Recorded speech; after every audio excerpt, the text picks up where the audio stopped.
Hey guys, what's up? Welcome back to the channel. This is SCC, and tonight we're looking at the round 12 review for the first week of the buys in Supercoach this year. And as you can see from my team, wasn't the greatest. We lost 758 spots, only scored 1965. But my God, it could have been a lot worse if we didn't make a late change. It's a bit hard to think about right now because it is only the first round, and maybe this was a stronger round for a few teams out there, whereas for my team it might become better.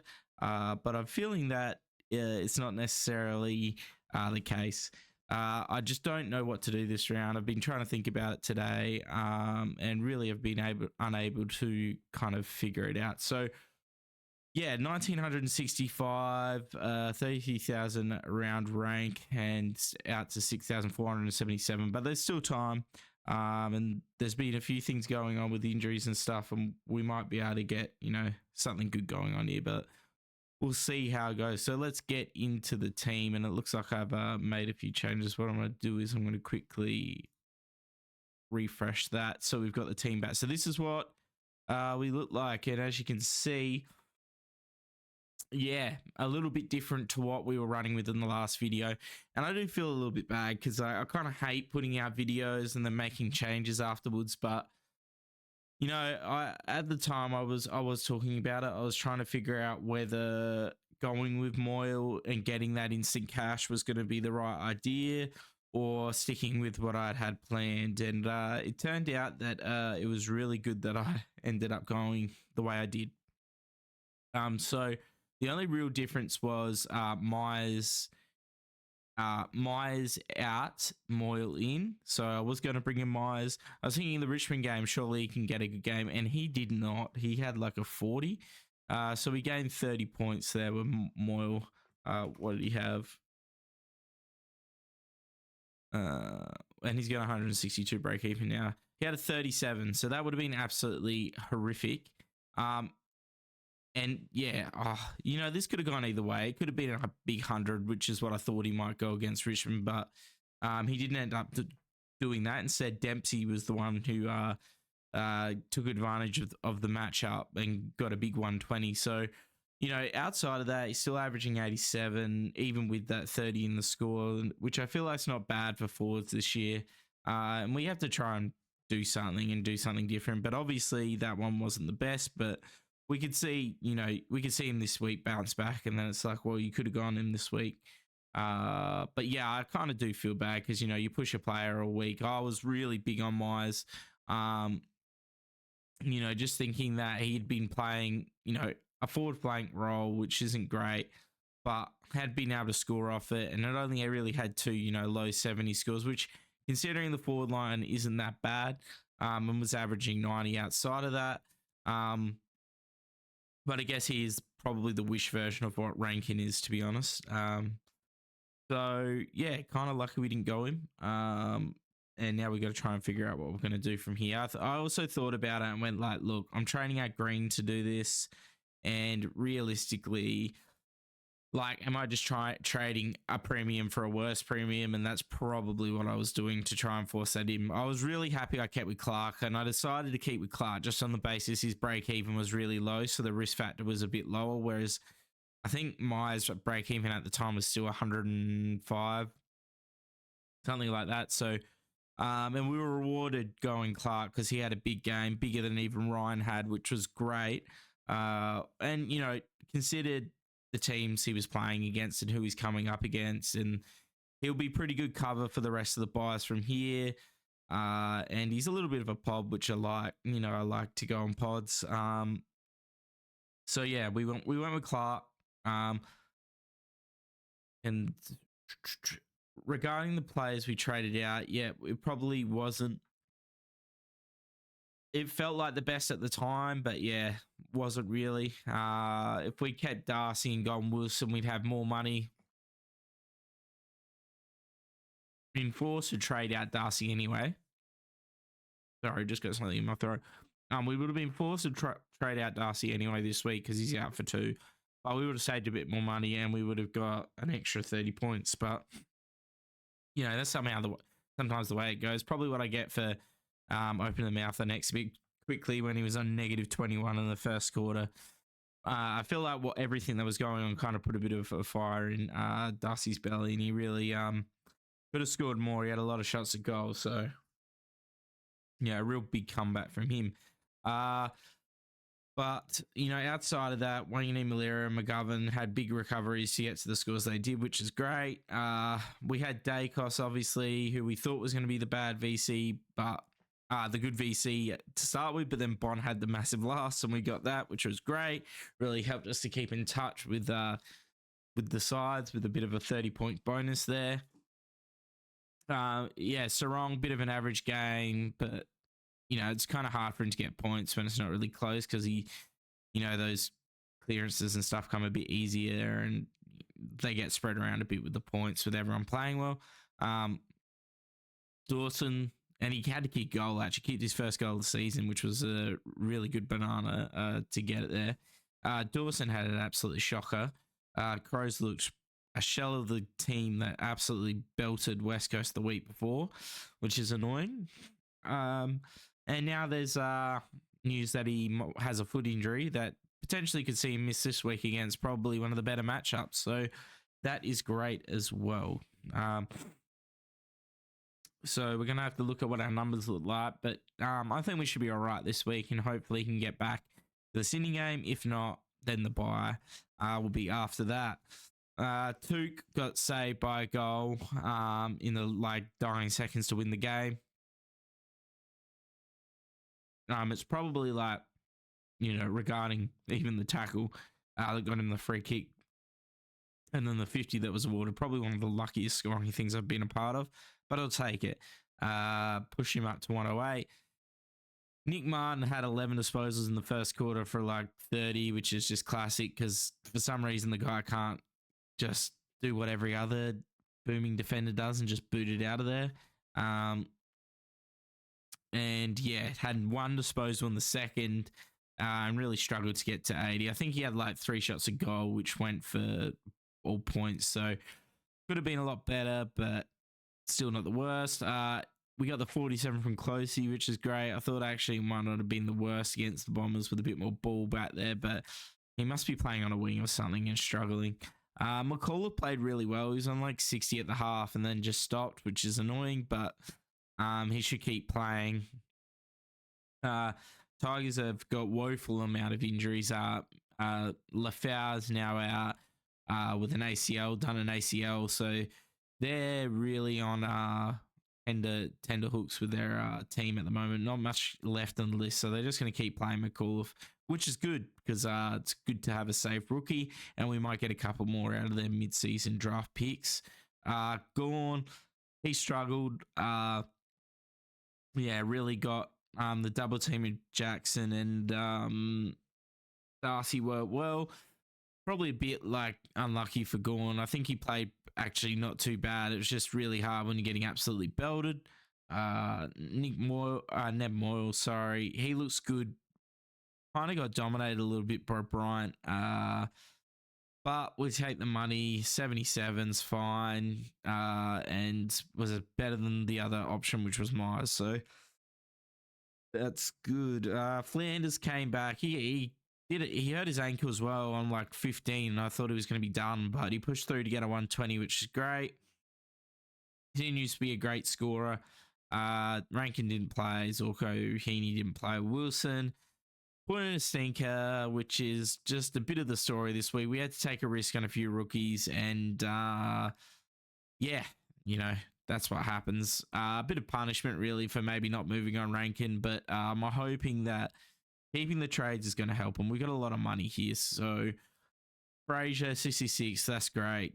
Keep making money off him, and then Garcia, who didn't play, and Richards, who's obviously injured. So we kept Green, which is good. So we get that premium back on the field. So looking at the money, we're actually sitting on at about 14 million, which is good. So I feel like looking at the rankings, every now and then I'll come to the rankings and just have a look at what the top teams have got for cash. So one is way ahead, 14.4, and that's not including his salary. So he's doing really well. And his team's nearly filled out by the looks as well. Looking at this, it's pretty done, to be honest. I reckon it's going to be very hard to catch first place. Jesus Christ. So he's got sweet. So he's got cash here. If Moyle can get another game, he's got an easy upgrade to whatever ruckman he wants, really. And then really all he's got to do is upgrade Wilson, and it's a little bit dead on the bench. But even then, he can just push. He doesn't have a mid forward, so he's got a. What's he playing here? He's got an extra defender at the moment, and he's gone heavy there. Maybe he could trade. He could trade Butters, put Wilson there. And I'm sorry, not Butters, Martin, and put Wilson into the midfield. And although he actually can't push any defenders there, so well, he could put Fisher, but that doesn't really help him because then he's got to fill up another forward spot. But like this guy's got a lot of money. Jesus Christ, I don't see anyone really catching him. Let's have a look at second place. Yeah, like who would you rather be in the position of at the moment? I'd probably take first at the moment. Looks like he's in the box seat. As long as he's got enough trades. Going to be very hard to catch him. Is what I would say. Sorry. All right, let's have a look at the trades. So going through the review, as we said, we're getting to the time of season where it's a little bit harder to think about trades and what we're going to do. So cash-wise, we got 453K, which is good, but it's hard because I don't really know who I want to trade to. Like, there's no one who really screams to be traded, but I know I have to make some trades because these guys are going to start losing money in Closey and Wilson. So I'm thinking I'm gonna do this. We got McKercher. Hopefully he gets a game. The one I'm thinking is Dawson. Hopefully Will Dawson gets a game. And if not, we'll have to think about what we do there. And then we've got 1 million, which is like, what do you do? I could get a ruckman now, so I could push Livingston down here, but then Moyle's on the bench, so it's like I'm missing a player who might be able to score. If Moyle doesn't play, I'll probably go the rock now. But I don't know who I want to go out of Grundy and English. I wish I could get a rank. Sorry, swap this. The Grundy's got a break even of 129, so I can wait a week, but he has got a really good matchup. Like Conway seems like it wouldn't be too bad. He's already had his bye. Adelaide, the O'Brien one should be all right. Briggs, this will be hard, but he's at the SCG, so plenty of tap time. He's got Marshall again. North should be able to score well.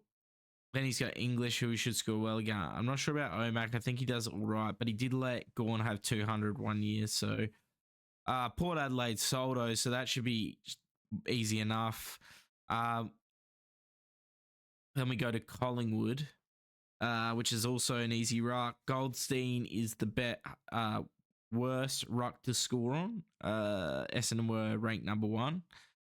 So that could be a hard one, but that's only one hard one. And then he's got Essendon, the Crows again. So I'm thinking that Grundy could be the pick. And if we do this, we actually will have increased the money. Now, I've had a few, I've been thinking a little bit about what I do now because I got 489K. And I've probably got some players. Let's optimize this quickly. Although I think it puts Dawson down here, which I don't want.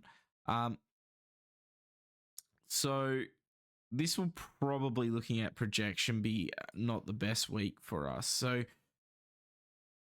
looking at Reed, he's done his shoulder, won't be playing. And I am thinking about whether it's worth just trading him up and using his cash to just get a premium, because I can't get Butters, but I can get a lot of the sought after players. So if we go players I can afford, I don't need another defender, so that won't be happening. What I want to do here, I want to move that up there. Flanders can come down here. Garcia can go there. This can go there. And then we can look at what we're going to do here. So end of the day, I'm going to want Dacos down here. And I want to keep these guys together here. So which I can do because I can move McKercher up there, but I would rather have McKercher in here, so that's probably something I'll work on later on. But and we might have enough money the way it's going to look at a premium, sorry, an M9 or an F7. Probably an F7 is probably the way to go. So we got a lot of good choices here. Essendon, I don't love Merritt because of Carlton love to tag, being one of the teams that have liked to tag more. Then he's got West Coast, Geelong. They seem all right. Colin would have been all right for mids to score against Melbourne. The Crows love to let a mid score big. St Kilda would be good. And then Freman's, the last four are a little bit rough. So, yeah, not sure on that one. We got Rao, but I don't like having two Gold Coast players. So I prefer just having one. Fix that back up again. I don't know why it automatically resets. So then looking down here, it's pretty slim pickings. We could go LDU's back to 570, which I don't love. I wish I kept Max Holmes now. Hindsight says this would have been a very good play to keep. Because we traded him out when he was like this 87, I think. For him against Brisbane. And then he's gone pretty much average 115, the last two 130. So yeah, that kind of hurts because we kept Hewitt, who we actually lost money on, whereas we could have kept Holmes, which hindsight says, yeah, he probably would have been better being younger, but I thought we've seen Hewitt be able to do a bit, and he does get CBAs, and I thought that Stewart would maybe take a bit more of Holmes' ball, but it seems to be going the opposite way. So yeah, like realistically, if I was to choose a player, I should be looking at Brisbane, someone who came off the bye this week, but I don't like any of them. We go. So if we look, we can't afford Neil. We can afford Warner, Dunkley, Kelly, and then Goulden. Goulden's really cheap, which kind of makes it a little bit more palatable to pick him. I don't feel good picking Fisher as a forward at the moment, because with McKercher coming back, I assume he's going to lose some ball. So probably could wait a little bit though, but he does have West Coast. But I don't think that's going to be that easy. I think West Coast has shown they can be a little bit hard to score on. And then after that, Collingwood, Melbourne should be good for him. But yeah, I'm not really sure who I really want to fill out the team within the forward line, but I don't love any of these options. Because we've already got Sorko and Heaney, and they seem to be the top ones now. We'll go back to looking at the midfield. So how's Goulden been? Has he been able to turn around things recently? He does get very big time on ground, but these 90s, 80s are a bit concerning for a guy you're going to have in your midfield.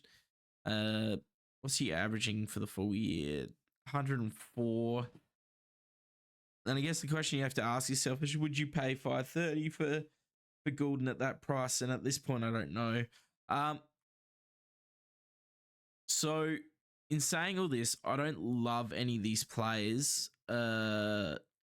which means it could be better to wait and just see what happens. Now, the other option I do have is I could just go for a lower player, and there's one that I think isn't too bad, and that is, it averages. It's Leak Alear.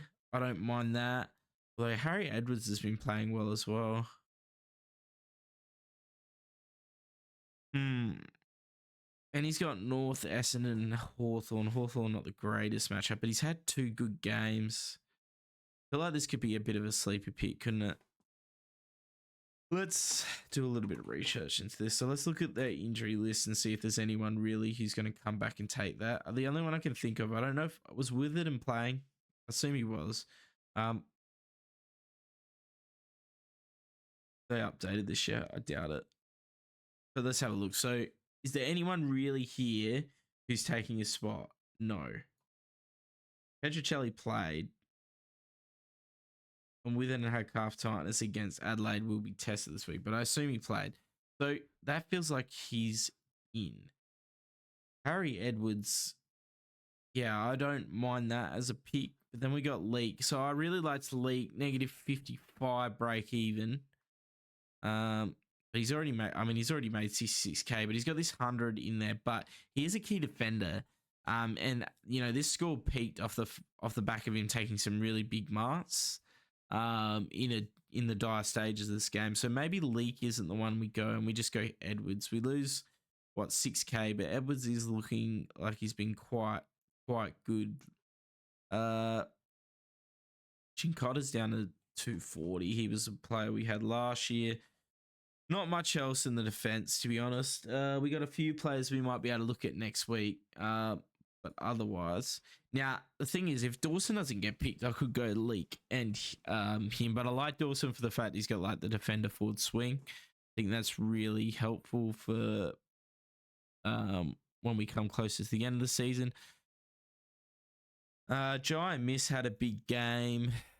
What happened to him? He was injured at the start of the year? Is that why he's played most of it? He had this big 0 though. That's why he's lost a lot of money.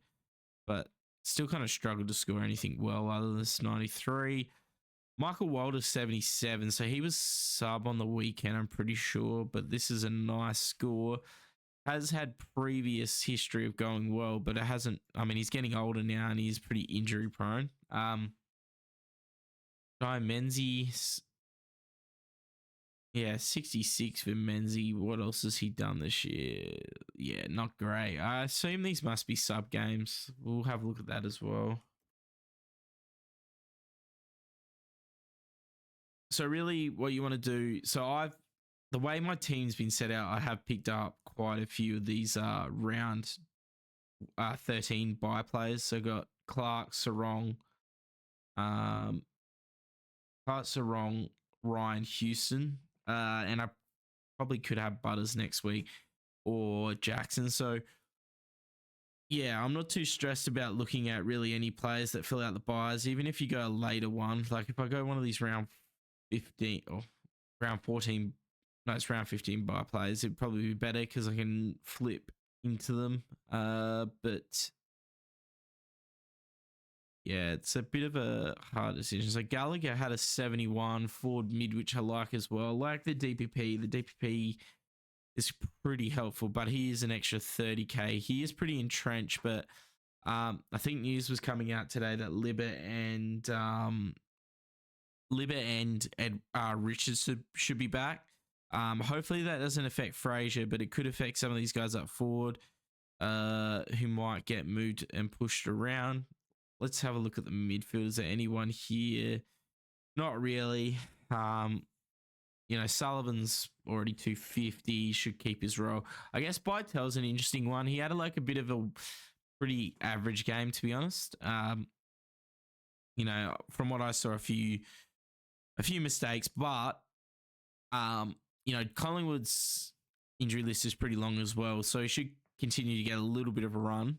But I do think there's probably going to be hopefully better options. We might have to wait and see on that. So let's have a look at Harry Edwards.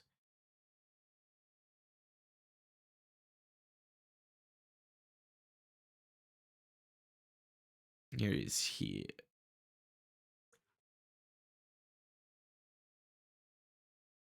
So he's been there for 4 years, so maybe he's starting to get. He had 24 disposals in that Waffle, 16 here.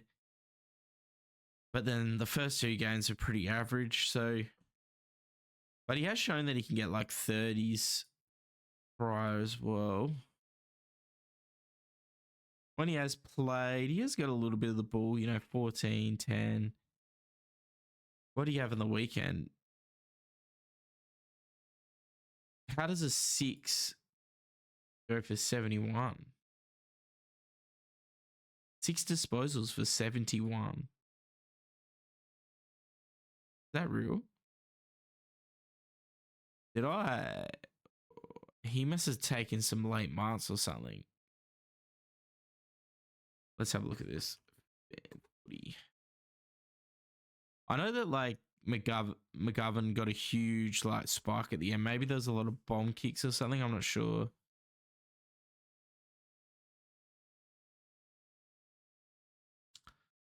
No one really scored very high here, so maybe it was just like a low bar. But 6 possessions, including 5 kicks, also 5 tackles and 4 marks in defense. And McCamanidi then went to Membry in the fourth quarter. So the DT to Supercoach isn't great. 100% efficiency is very helpful. Even though he had a 1 playing a 2 contested possessions. Interesting to see why he scored so high. Maybe it was because the rest didn't.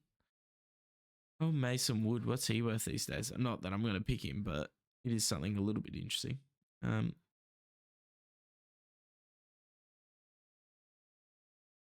Wait.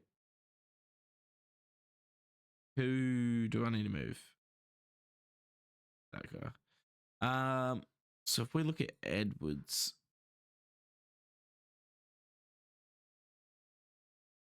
that's why, because it keeps moving that back up there.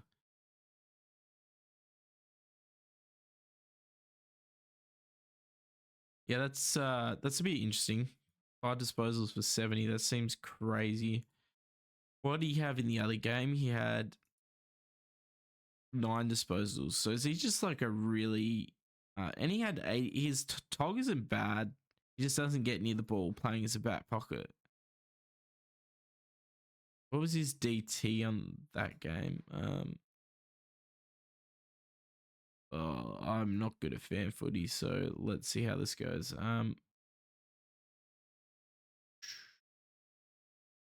Match report: West Coast v Adelaide. Oh no, he didn't play that game.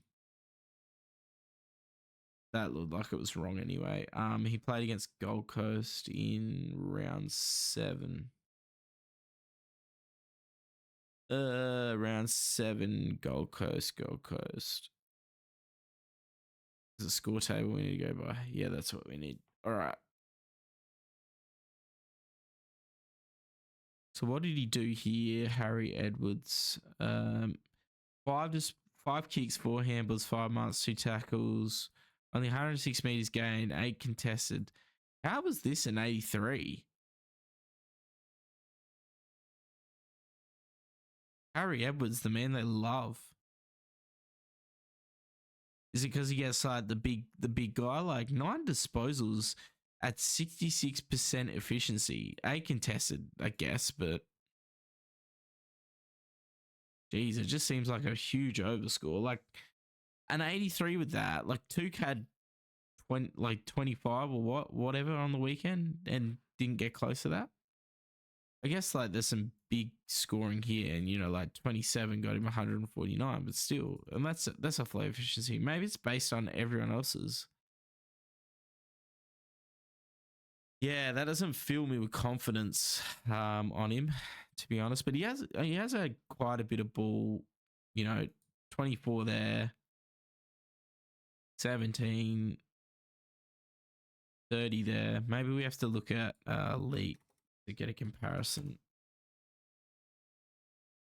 He's more of a back pocket. Leaks seems to be more of a bigger defender, key defender. He doesn't get much of the ball really. But the thing is with these guys is especially with Leak, they can just take one good mark and it really pumps their score, I guess. So that's interesting. But yeah, so that pretty much leaves me where we're kind of talking about Reed's probably not seeing the light of day this season. And do I just trade him now and get a player in him, try and get some more cash so we can get so we're not relying on trades at the end of the year. We just got some cover on the bench that's actually half decent. We still got McKercher, which is good. But I'd like to get another one on there. So and also I kind of need to get some defenders in here to change up the structure a little bit. So if I get if I put Dawson up here, and then if I can get another defensive, there is room for him. Okay, so I have to do this. If I why is it gonna be a twat? Okay, I'll pick this Dawson.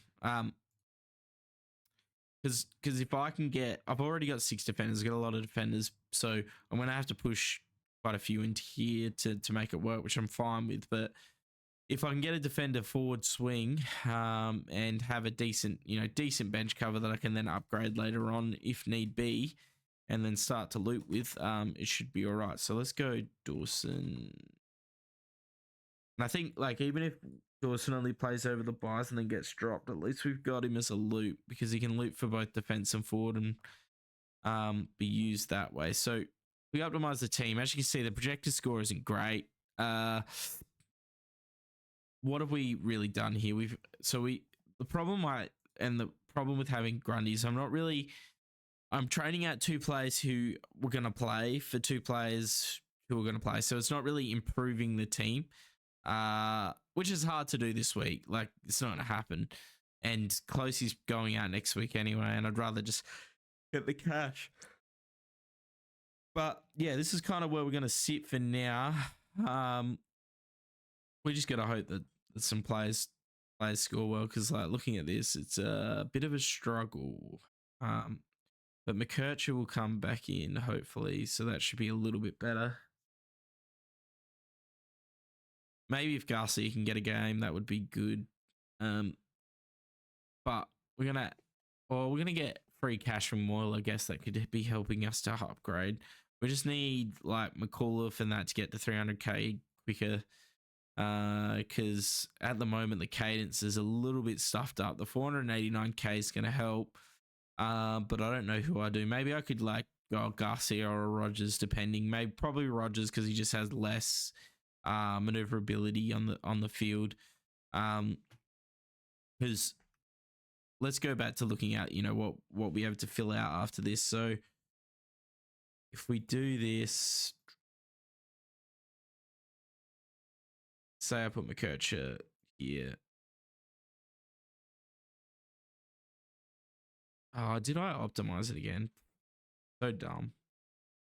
Anyway, the plan would be to have Dawson up here, have McKercher in here, and then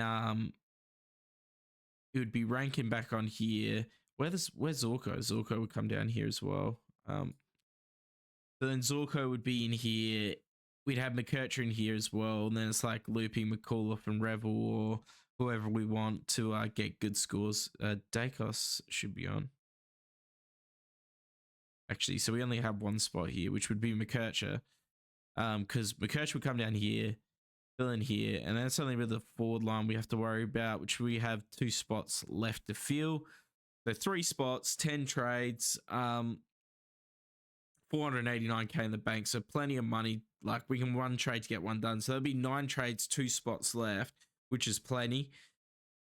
And that would fill out the team. So yeah, the projection isn't looking great, but projection's projection. If someone overperforms, then we'll be fine. If they underperform, we'll be in a bit of strife. But high 1900s is what I've been seeing is probably the best. If I look at, like, we go to round 13 here. I mean, this hasn't been updated, but they're all 18, so it's not that much different. But anyway, as far as captain options go, we'll get into that quickly. Sorry, this has been a bit of dribble, but yeah, that's the way these normally go. So looking at the VC captain option, I think Bont's good. I think Dawson, if he gets up, could be worth it. If you got, like, Laird, I'd probably go that as well. Richmond-wise, there's probably not really much there. For Hawthorn, not really sure. Green could be one for GWS, but I think Hawthorn have put a little bit of tension into him the few times they have played against him. Although I think he won't really be against them last time he played them. I have a feeling that happened. No, as you can see, yeah, they seem to like to put a bit of time into Green, or just the gameplay doesn't really suit him. West Coast, I mean, you could VC a Yo if you really felt like that was something you want to do. I don't think Govern's really got it, and they're probably the only 2 that people really have. Looking on to after that with captains, like, I think Rao, Anderson, potentially, or or two could be good options. Steele for St Kilda probably wouldn't do. In saying that, I probably don't like Anderson either. I'm probably just a row, to be honest, out of them. But even he's been a bit out of form. I think it's going to be pretty easy because I think people are going to stay away from Essendon. So any of the Sydney boys could be all right. And then you could just go into Dacos. I reckon Captain Dacos will be the way to go, with it being the last game. And I reckon then, Zorko could be one as well that you could look to VC because the Dogs love to let defenders score. Actually, Bailey Dale as well because he had 10 kickouts or something. He had every kickout the Dogs had, so that's also an option. Looking at some other news because there is a little bit more news. So, no, I forgot about this. So Harley Reid is going to miss 2 games. Well, he's been reported for that. They could go against it, but I suggest he's going to be at least out for 1, and it's probably time to move him on. I don't think he'll make that much cash. His break even would be pretty high, 121, which he could get against North, but he's not going to get that game by the looks. Matt Crouch is out for the rest of the year. He is having surgery on his AC joint for his shoulder. And the Crows confirmed today that he will be out for the rest of the year. And we've already looked at Darcy, who is going to miss 2 games as well for his hit on Maynard. Otherwise, who's really interesting? Might just have a quick look at injuries and see if there was anything else there. Port and Carlton. Nothing there. Collingwood and Dogs. So Noble was sub, but I don't think he was injured. Arms was out, but I don't think anyone has him anyway. Hawthorn, we'd gone over the Crows stuff already. Tex is out as well, but I don't think anyone actually had him. Crouch actually played through the injury and somehow got himself to a 35 disposal game, which is pretty unreal from him, but that's over with. Geelong. So Stewart had an injury issue in this game. I didn't actually see what the injury was, but it looks like he might be missing some time potentially. Pickett was subbed out as a tactical, and we talked about Lafau, but some people might have had him as a rookie, so it might be time to move him on as the ACL has been done. Hunter was injured. Frederick would have been just a tactical. Humphrey was tactical, and Langford has done a quad, I think, or a groin. I can't remember, but he's also injured, but really irrelevant. But as far as things go, I wouldn't stress too much about making trades this week. You don't need to if it doesn't fit your team, so really don't try and force them in. Otherwise, just see how things go. Get a full team on field or as many players as you can. And I reckon just relax this week. If you have a trade that you can make, do it like a Grundy, bringing Grundy in. That could be something you do. Otherwise, don't stress too much about it and just see what you can do and enjoy the footy. So anyway, in saying that, we'll leave it at that for the week. Or we might have another video tomorrow. I don't know. I might come up with some more trade plans by Wednesday. But otherwise, really just get yourself set up for the buys. Remember to keep looking at your round 14 and 15 to make sure that, because this is probably the breather week where you can probably fix some things to make sure that you have enough players for those weeks and get everything sorted out. Because after the buy period, hopefully your premium team will be done. Or if not, pretty close. So without saying any more, we'll leave it at that, and I'll see you in the next one. Cheers.